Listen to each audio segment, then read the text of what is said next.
Oke, pada video kali ini saya akan menjelaskan langkah kerja terkait dengan job 5, yaitu pengukuran water pass memanjang double stand. Kalau pada pertemuan sebelumnya kita sudah menjelaskan terkait dengan pengukuran water pass memanjang tunggal, di mana posisi alat itu berada di antara patok P0 dan P1 atau berada di antara dua patok, alat disimpan di tengah-tengah. Itu hanya satu kali. Dan pada saat itu kita melakukan pembacaan belakang dan pembacaan muka. Pada video kali ini saya akan menjelaskan bagaimana proses pelaksanaan job yang kelima, yaitu pengukuran water pass memanjang double stand. Sebagaimana yang kita baca di job sheet, pertama kita menentukan lokasi pengukuran. Jadi sekarang kita sudah berada di lokasi pengukuran atau tempat kita praktek, ya. Nah, pada studi kasus yang kita bisa ambil pada job ini, kita menganggap bahwa ada beberapa bentuk permukaan tanah yang ada di belakang saya ini. Itu kita mau gambarkan bagaimana bentuk atau profil permukaan tanahnya. Nah, bentuk dari profil permukaan tanah itu kita bisa dapatkan dengan beberapa cara, termasuk cara yang kali ini kita akan perlihatkan adalah dengan menggunakan teknik water pass memanjang double stand. Double stand kita lakukan tentu ada maksudnya, kenapa mesti dua kali, agar supaya kita bisa mendapatkan hasil pengukuran yang lebih teliti. Jadi kita lakukan dulu pertama stand pertama, baca belakang dan baca muka. Setelah itu baru kita ulangi lagi kembali dengan menggunakan stand kedua. Yang pertama-tama yang kita lakukan adalah seperti biasa, tetap kalian memasang patok-patok di atas permukaan tanah, yaitu patok P0. Ya, kita ilustrasikan di sini. Contohnya ada 4 patok lagi ya, dari P0, P1, P2 dan P3. Kita pasang patok dari P0, dari titik P0 ini, sini P0, kemudian kita pasang secara memanjang kepada dengan jarak tertentu. Misalnya patok P1 ya, P1, P2, P3, karena dia 4 patok. Nah, setelah kita memasang patok P0, P1, P2 dan P3, maka kita kembali mengukur jaraknya lagi. Kita tetap ukur jaraknya, jarak antar patok. Nah, pada saat praktikum kita bisa menentukan ya, tergantung dari asisten nanti, apakah kita melakukan pengukuran jarak itu memasang patok dengan jarak 13 meter, 13,5 atau 14 meter. Nanti akan bervariasi untuk tiap-tiap kelompok yang akan diberikan oleh asisten. Kita ukur jaraknya dari P0 ke P1, kemudian lanjut lagi P1 ke P2, ukur jaraknya P1 ke P2, kemudian setelah itu sampai P2 ke P3. Nah, setelah jarak antar patok kita ukur, maka kita mulai menempatkan posisi alat di antara patok P0 dan P1. Ya, kita tempatkan alat pada patok P0 dan P1 yang posisi alatnya itu harus berada di tengah-tengah. Jadi kalau seperti tadi misalnya jaraknya 13 meter, maka kita bagi dua, dia jadi 6,5. Kita perkirakan saja. Dan dia berada pada posisi yang garis lurus. Ya, garis lurus antara P0 dan P1. Kita setel alat sampai memenuhi syarat sehingga bisa digunakan, yaitu dia harus kita harus memasukkan gelembung nifo kotak ke dalam lingkarannya. Nah, posisi daripada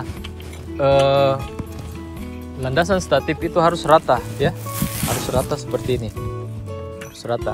Nah, kemudian kita setel gelembung nifonya. Gelembung nifo kotak kita setel dengan menggunakan skrup 3 ya.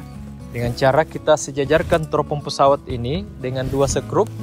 Kemudian setelah itu kita putar bersamaan ke dalam atau keluar sampai gelembung nifo kotaknya itu sejajar dengan skrup yang satunya atau skrup A, baru kita putar seperti ini. Oke, karena sudah siap, maka ini adalah pengukuran stand pertama ya. Pada pengukuran stand pertama ini kita mula-mula membaca ke arah belakang. Kita baca pada arah patok belakang. Itu sebagai titik P0 belakang. Kita baca dulu patok P0. Silakan yang mencatat pembacaannya. Nah, setelah selesai dibaca patok P0 belakang, maka kita putar teropong pesawat. Kita akan putar teropong pesawat dan yang memegang rambu di patok P0 berpindah ke patok P1.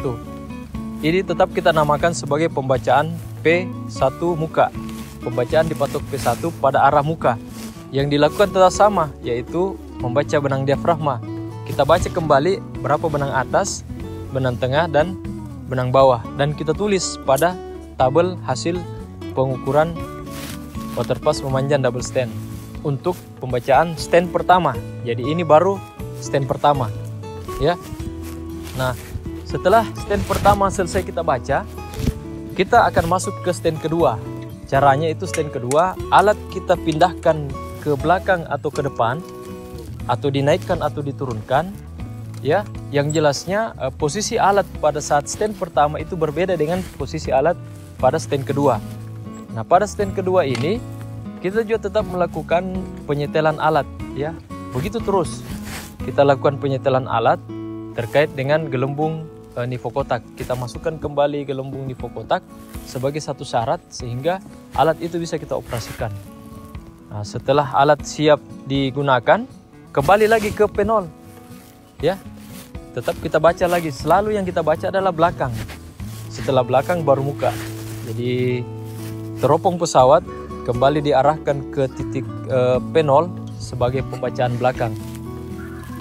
Nah, apa yang dilakukan di titik P0 tetap sama seperti pada stand pertama tadi. Kita baca benang atas, benang tengah, dan benang bawah. Dan dicatat pada kolom pembacaan double stand, stand kedua. Jangan lagi diisi pada kolom pembacaan stand pertama. Jadi stand kedua pada pembacaan P0 belakang. Karena titik P0 yang kita bidik. Nah, setelah P0 belakang selesai nanti, maka teropong pesawat kita putar lagi menuju ke arah P1 muka. Jadi kita menuju ke P1 sebagai pembacaan muka. Kita isi lagi tabel pengukuran pada kolom P1 muka untuk stand kedua. Jadi ini stand yang kedua. Dibaca lagi benang atas, tengah, benang bawah. Nah, inilah perbedaan antara pengukuran waterpass memanjang tunggal dan pengukuran waterpass double stand. Kalau pada memanjang tunggal, alat hanya diberdirikan satu kali saja di antara P0 dan P1, tapi pada pengukuran double stand, 2 kali kita setel alat di antara P0 dan P1. Ada stand pertama dan stand kedua. Dan perubahan antara stand pertama dan kedua itu, alat kita bisa majukan 1 meter atau lebih dan mundurkan 1 meter atau lebih. Bisa juga berada pada posisi yang pertama tapi dinaikkan atau diturunkan. Yang jelas bahwa pada pengukuran ini terdiri dari 2 stand. 2 kali kita mengukur dalam satu slug atau satu bagian antara P0 dan P1. Nah, lakukanlah hal tersebut sama dengan pada patok berikutnya atau slug berikutnya antara P1 dan P2, P2 dan P3 dan sampai pada patok terakhir. Oke, baik, terima kasih.